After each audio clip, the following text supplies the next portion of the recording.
नमस्कार मित्रों, मैं अनिकेत दीक्षित पेश करता हूँ यूबी मीडिया की पेशकश सियासत नगरी में। आज हमारे साथ जो मेहमान हैं वो है इंदौर की एक जानी मानी चेहरा श्रीमती मालिनी गौड़ जी। नमस्ते मैम। नमस्कार मैम, विधानसभा चुनाव आ चुके हैं और आप एज ए प्रत्याशी खड़ी भी हुई हैं, तो कुछ सवाल ऐसे हैं हमारे जो जनता को आपसे कनेक्ट करना चाहेंगे।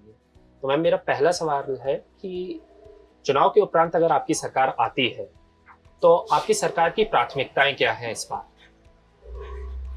सरकार ने तो पूरे प्रदेश का विकास किया है। कई सारी जनता की योजनाएं बनाई, योजनाओं को मूर्त रूप दिया है और आगे भी जनता के जो भी काम होंगे वो पूरा करेंगे। और कई सारे विकास कार्यों में लंबी लिस्ट है उसकी।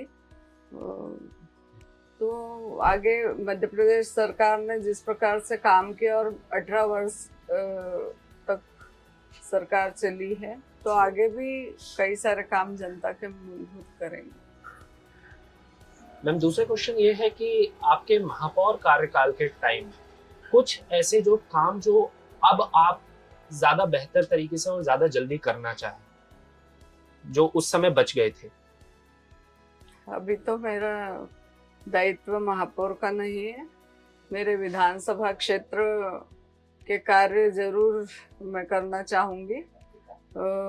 हमारा जो आगामी जो लक्ष्य है वो मेट्रो ट्रेन का दूसरा चरण हमारे इधर आ जाए, ये है। और जो जनता की मूलभूत सुविधा होगी वो पूरा करेंगे। उसके अलावा हमने पूर्व में माननीय मुख्यमंत्री जी ने 47 करोड़ का स्पोर्ट्स कॉम्प्लेक्स की सौगात दी है। उसका भूमि पूजन हो गया, काम शुरू होने वाला है। और 10-10 एकड़ के बड़े बगीचे लक्ष्मण सिंह जी गौड़ के नाम से, दूसरा अहिल्याबाई के नाम से है, और इंटरनेशनल स्विमिंग पूल है। और जो हमने स्मार्ट सिटी बनाई थी मेयर काल में, उसमें हमने सड़क चौड़ीकरण किए थे, अंडरग्राउंड बिजली की लाइन, पानी 24 घंटे, ऐसी हमने सुविधाएं की हैं। मैम, एक आपके पूर्व कार्यकाल से जुड़ा हुआ क्वेश्चन है कि इंदौर 7वीं बार नंबर 1 होने वाला है सफाई में। आपके लिए शुरुआत में जब ये रेस शुरू हुई थी सफाई की, आपके लिए क्या चैलेंजेस थे? आज तो सेग्रीगेशन बहुत बड़े दौर से गुजर रहा है। पहले सिर्फ 2 तरीके से होता था, सूखा गीला, अब 6 तरीके और भी आ गए। आपके लिए क्या चैलेंजेस थे जो आपको शुरुआती दौर में फेस करने पड़े थे? चैलेंजेस तो बहुत थे।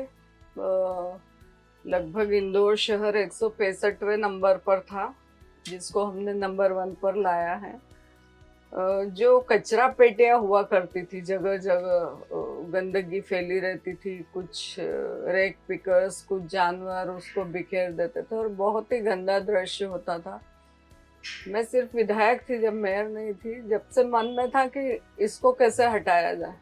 लेकिन चूंकि मुझे दायित्व मिला मेयर का, तो मैंने सबसे पहले वो काम करने का सोचा कि कचरा पेटियां कैसे हटाई जाए तो विकल्प क्या। तो हमने एक वार्ड स्मार्ट वार्ड लिया और कचरा पेटियां हटाना शुरू की, और डोर टू डोर हमने छोटी गाड़ियों से कचरा प्रबंधन का काम शुरू किया। उसमें सफलता तो मिली, लेकिन समय ज्यादा लग रहा था छोटी गाड़ियों में। फिर हमने बड़ी गाड़ियां लगाई और समय का प्रबंधन करके, और उस वार्ड में हमको सफलता मिली। फिर 85 वार्डों में हमने ये काम शुरू किया और धीरे धीरे शहर से कचरा पेटियां हटती गई और डोर टू डोर कचरा लेना शुरू किया हमने।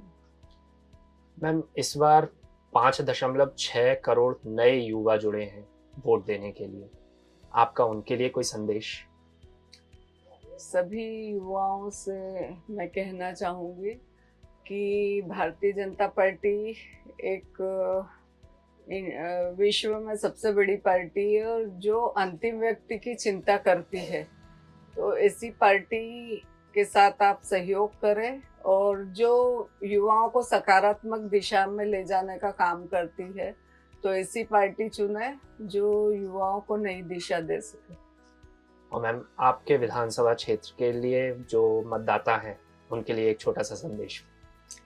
मैं सभी विधानसभा 4 के मतदाताओं से कहना चाहती हूँ कि आप सभी ने लखन दादा, लक्ष्मण सिंह जी गौड़ जब से विधायक थे तब से आपने स्नेह प्यार आशीर्वाद दिया, और उनके जाने के बाद जो लगातार मुझे आप सभी ने प्यार दिया है, स्नेह दिया, आशीर्वाद दिया है, मैं उसके लिए बहुत हृदय से धन्यवाद करती हूँ। और आगामी दिनों में भी आप सभी का आशीर्वाद चाहूँगी, और जिस प्रकार से भारतीय जनता पार्टी काम कर रही है, आगे भी आप सभी के काम भारतीय जनता पार्टी के माध्यम से, मैं जनप्रतिनिधि होने के नाते, आपके परिवार के सदस्य होने के नाते मैं काम करूँगी। धन्यवाद मैम। तो ये थे हमारे साथ इंदौर की एक्स मेयर श्रीमती मालिनी गौड़ जी और विधानसभा क्षेत्र क्रमांक 4 से प्रत्याशी बीजेपी की। बहुत बहुत धन्यवाद मैम आपका हमारे इस प्रोग्राम में शामिल होने के लिए। बहुत बहुत धन्यवाद।